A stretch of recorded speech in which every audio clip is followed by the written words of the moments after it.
नमो तस्य भगवतो अरहतो सम्मा सम्बुद्धस्स। मैं प्रोफेसर रमेश प्रसाद, संकाय अध्यक्ष, श्रवण विद्या संकाय, संपूर्णानंद संस्कृत यूनिवर्सिटी वाराणसी तथा महासचिव पाली सोसाइटी ऑफ इंडिया, आप सभी श्रोताओं को हृदय से स्वागत कर रहा हूँ। आज इस श्रृंखला का जो विषय हमने चयन किया है वह है कि जीवन कैसे जिए। इस पर बुद्ध का क्या विचार है, बुद्ध क्या मत है। जीवन बड़ा महत्वपूर्ण है। हर व्यक्ति जो है जीना चाहता है। जीवन जीने की भी एक कला है। कोई जीवन को बोझ समझता है और कोई जीवन को एक हंसी खुशी का एक उपक्रम मानता है। हम कैसे जिए ये बड़ा महत्वपूर्ण है। अब हम जीवन को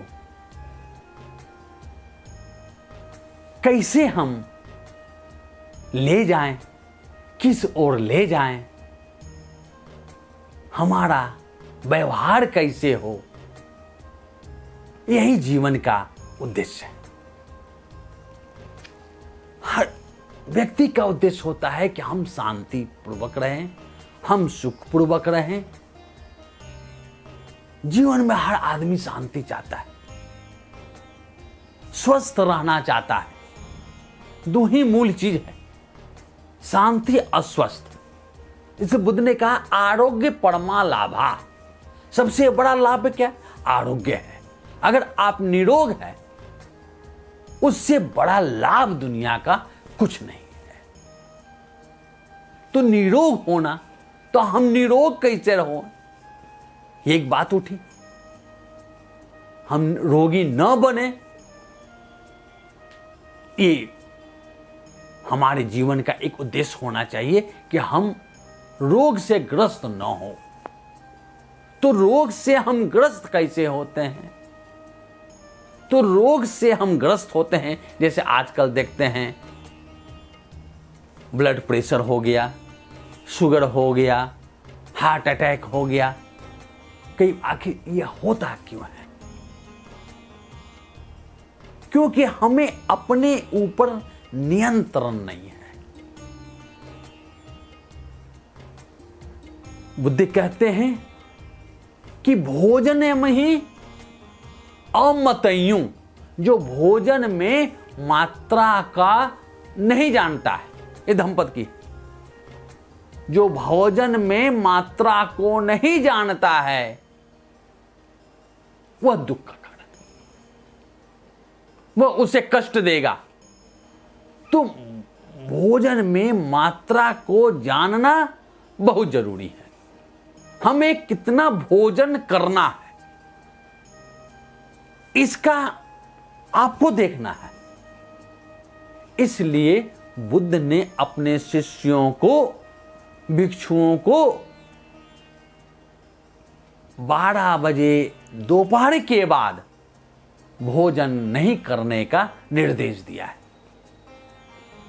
भिक्षाचार करके भिक्षु लोग भोजन करते थे और एक बार ही भोजन करना है और 12 बजे के पहले भोजन कर लेना है, उसके बाद भोजन नहीं करना है। भोजन शरीर को चलाने के लिए आवश्यक है। लेकिन दो प्रकार के लोग हैं, एक जीने के लिए खाते हैं और दूसरा जो है वह खाने के लिए जीते हैं। जो खाने के लिए जीते हैं वे ही रोगी होते हैं, और जो जीवन को चलाने के लिए खाते हैं वे निरोग रहते हैं। एक तो ये पक्ष हुआ। दूसरा जो पक्ष है वह ये है कि हर रोग जो है वह मन से नियंत्रित होता है। मन को जो है नियंत्रित करना बहुत जरूरी है। मन चंचल है, इधर उधर भटकता रहता है, तो उस भटकाव को हमें रोकना है। और जब तक हम उस भटकाव को नहीं रोकेंगे, हम परेशान रहेंगे, हम भागते रहेंगे।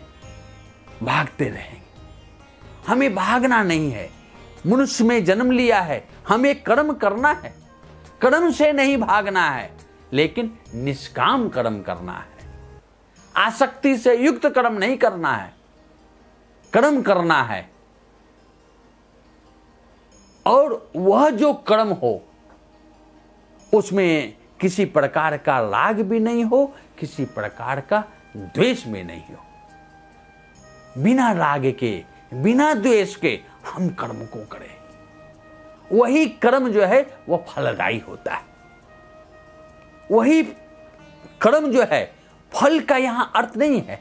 फल का यह अर्थ नहीं है कि हमें विपाक बन रहा है, वो ज्यादा हम टेक्निकल टर्म में नहीं जाएंगे।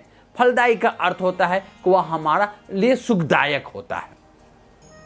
क्योंकि जो भी कर्म हम करते हैं, अच्छा या बुरा, तो अच्छे कर्म का अच्छा फल मिलता है और बुरे कर्म का बुरा फल मिलता है। तो जब हम निष्काम कर्म करते हैं तो उसका कोई भी फल नहीं होता है।